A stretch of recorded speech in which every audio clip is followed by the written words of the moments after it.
Muliakan Allah dari dunia sampai ke akhirat kelak. Amin amin ya rabbal. Bapak Ibu yang kami muliakan, kajian zuhur sebelum sholat zuhur kali ini kita beri judul puasa Ramadan itu tidaklah sulit. Puasa Ramadan itu tidaklah sulit. Judul ini kami ambilkan dari kesimpulan beberapa maksud ayat dan hadis Rasulullah SAW. Bapak Ibu yang kami muliakan, Ramadan itu tidaklah sulit. Apa tandanya? Kita ambilkan dari ayat Al-Quran Suratul Baqarah ayat 183. A'udzubillahi minasyaitonirrajim. Bismillahirrahmanirrahim. Ya ayyuhalladzina amanu kutiba 'alaikumusiyam kama kutiba 'alal ladzina min qablikum la'allakum tattaqun. Pada ayat ini ada kata kama kutiba 'alal ladzina min qablikum. Diwajibkan berpuasa sebagaimana orang-orang sebelummu. Dalam kitab tafsir, kalau sesuatu yang nampaknya sulit tapi banyak orang melakukan dan banyak orang yang bisa, maka ini menunjukkan tidaklah sulit. Ini menunjukkan mudah dan kita bisa juga. Kita belajar mobil contoh. Beberapa kali latihan belum juga mulai pas, mulai mengarah akan bisa. Tapi kita tengok ada nenek-nenek bawa mobil, ya, atau banyak perempuan bawa mobil. Kita sebagai laki-laki maka terpikir, kalau nenek-nenek ataupun tambah juga kakek-kakek bisa bawa mobil, kenapa saya yang muda tidak bisa? Atau contoh lain, kita tengok orang mendaki sebuah gunung yang tinggi, tasnya besar, ramai berangkat tengah malam, siang besok mereka kembali ramai. Rupanya yang kita tengok gunung itu tinggi, banyak orang berangkat ke sana dan banyak sudah pulang kembali. Contoh. Maka kita bisa mengambil kesimpulan bahwa tak sulit. Saya bisa juga, kita bisa juga. Maka gambaran ayat kama kutiba 'alal ladzina min qablikum takhfifan 'alal mukallaf, meringankan, tak berat dong. Dan kalau kita kaji ilmu balaghah, ilmu bayar, musabbah dicontohkan kepada musabbah bih. Sesuatu yang kita contohkan dengan yang lain, ini biasanya menunjukkan tempat kita mencontohkan itu lebih dari apa kita contoh. Contoh saja, kalau ada orang bapak atau ibu atau saya mirip artis, mana yang ganting artis dari saya? Tentu ganting artis saya, Ustadz mirip artis. Apa maknanya? Ketika Allah contohkan bahwa puasa sudah pernah diwajibkan terhadap orang sebelummu, ini menunjukkan tak berat, bahwa mereka sebelum kita lebih berat. Apa tandanya? Mereka tak pakai sahur, kita ada sahur. Bapak Ibu yang kami muliakan. Yang kedua, dalam lanjutan ayat 184 ada kata-kata ayyaman ma'dudat. Tidak berapa hari itu. Kalau kita banding, mana yang banyak 11 dari 1 bulan? Ya banyak 11. Berarti sebulan itu tak banyak 11 bulan kita tak puasa.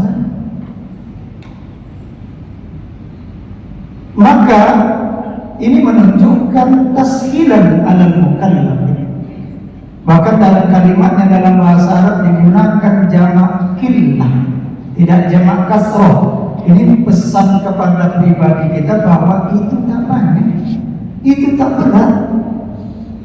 Yang ketiga, Bapak yang kami muliakan, Ramadan itu tidaklah sulit.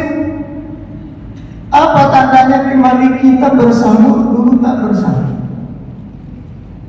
Bahkan di awal-awal Islam itu kalaulah buka kita maghrib lalu masuk waktu Isya, dalam kitab tafsir Al-Munir Syekh Wahbah Az-Zuhaili beliau menjelaskan di sana, masuk waktu Isya otomatis puasa untuk hari besok.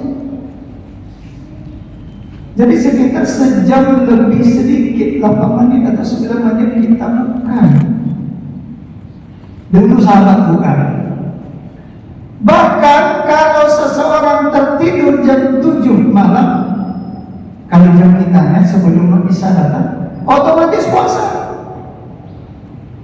Datanglah berita kepada Nabi bahwa seorang laki-laki dia berpuasa pas maghrib untuk buka tak ada.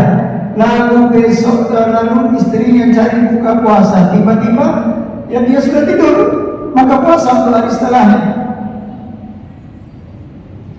Dan siang hari bekerja seperti biasa. Ini berkali tumbang. Sampai cerita kepada Rasul. Datang pula Sayyidina Umar bin Khattab radhiyallahu anhu. Nabi, celaka saya. Ada apa celaka? Itulah malam tadi Isya, malam lewat Isya.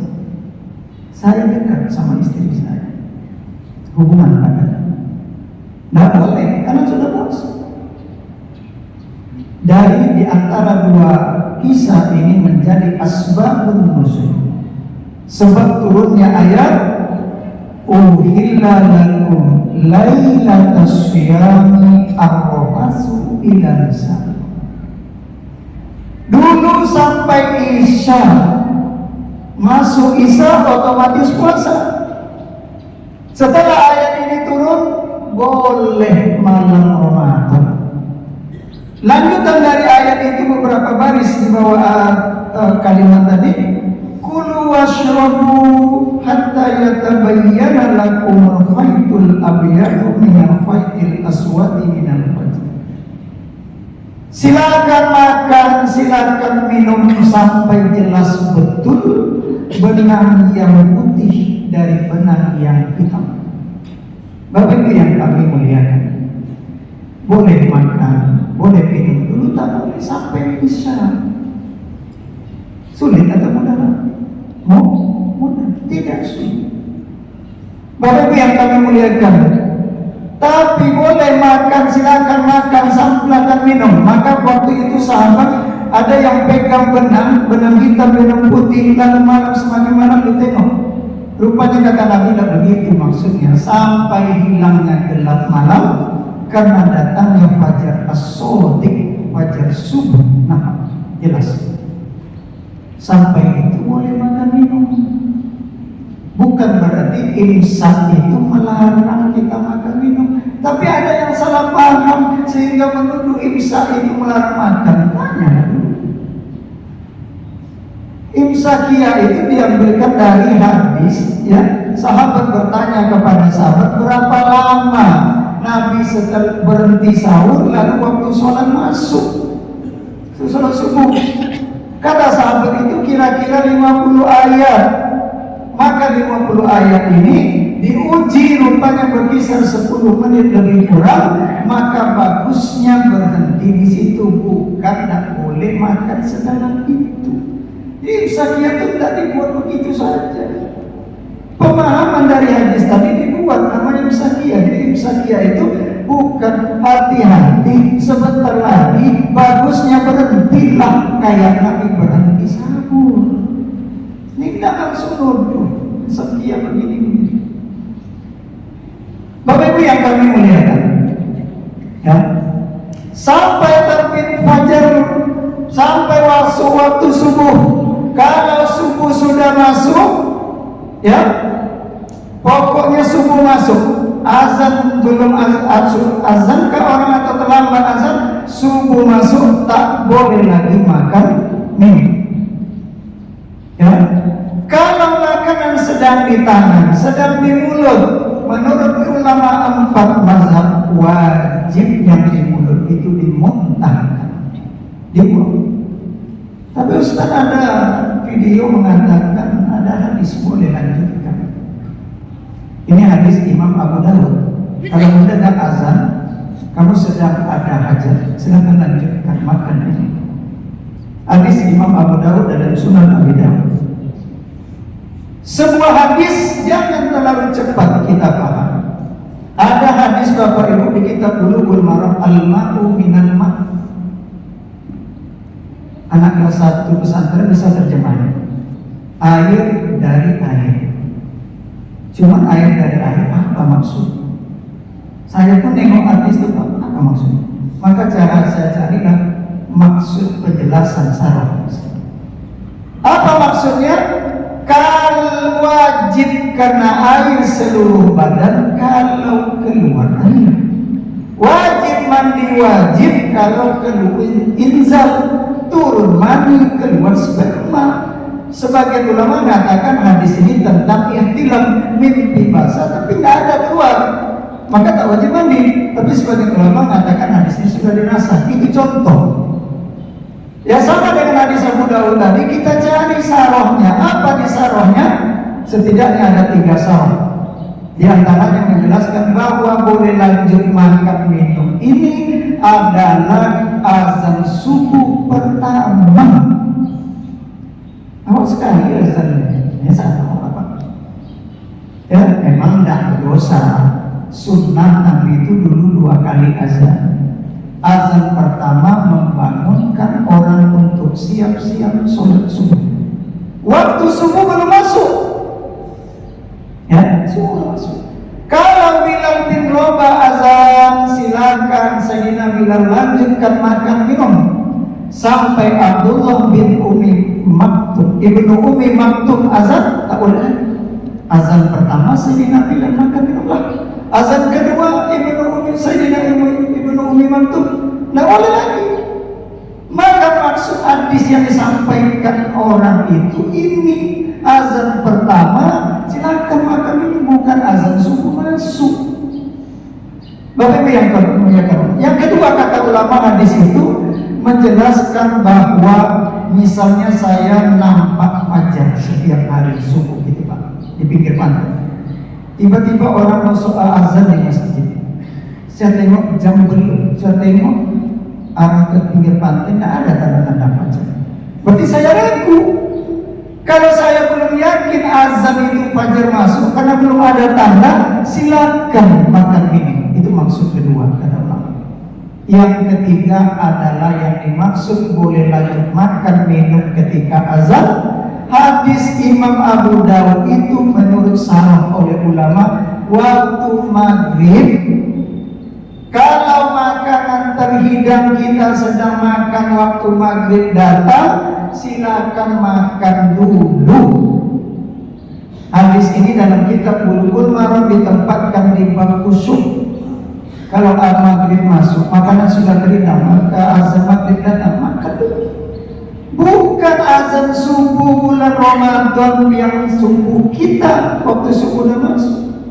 Bahkan dalam kitab, kalau tak salah fikih Takriratus Sadidah, dikecam oleh ulama fikih di sana. Ini fatwa yang fatal, mengatakan tetap boleh makan minum orang udah azan subuh waktu subuh sudah masuk. Bapak Ibu yang kami muliakan, jadi boleh makan minum sampai waktu subuh. Bahkan kita dimudahkan sampai dianjurkan lambatkan sahur. Sudahlah ada sahur, dan cepatkan berbuka. Ketika kita berbuka, yakin waktu masuk, Pak. Kalau ragu jangan buka dulu, biar terlambat namanya. Daripada ragu tapi kita berbuka. Karena puasa ini disebut waktunya sama dengan ibadah, beda dengan sholat. Kalau kita sholat mungkin 10 menit, mungkin 15 menit, tapi waktu sholat sampai asar nanti. Tapi kalau puasa Ramadan terlambat sedikit seketek, mulai puasa masih makan subuh masuk, tidak salah. Tercepat buka sedikit, tidak salah. Bapak Ibu yang kami lihat, ketika berbukalah dengan hormat sama berkah, nanti berbuka dapat barokah. Sahur dengan kurma barokah. Bapak Ibu yang kami muliakan, terus dianjurkan kalau tak ada kurma dengan air, baca basmalah, baca doa makan. Setelah berbuka baru baca doa mukana. Doa muka itu setelah buka sedikit, bukan sebelum. Setidaknya 17 kita pilih, kami cek sebelum Ramadan. Kami tandai, kami foto. Sebagian masih ada. Itu teksnya akibah atau ba'da. Arti bahasa kita mudahnya, disunahkan membaca doa buka puasa, baik doa ini ataupun doa satu lagi, itu setelah buka.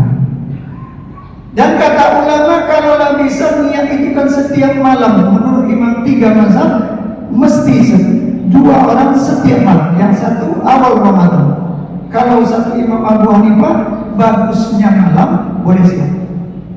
Bagusnya selesai kita buka sedikit, kita mau sholat langsung niat puasa untuk besok. Jangan tunggu siap isya, jangan tunggu siap tarawih, jangan tunggu ketika sahur. Mana tahu kita tidak terbangun. Subhanakallahumma wa bihamdika asyhadu an la ilaha illa anta astaghfiruka wa atubu ilaik. Assalamualaikum warahmatullahi wabarakatuh.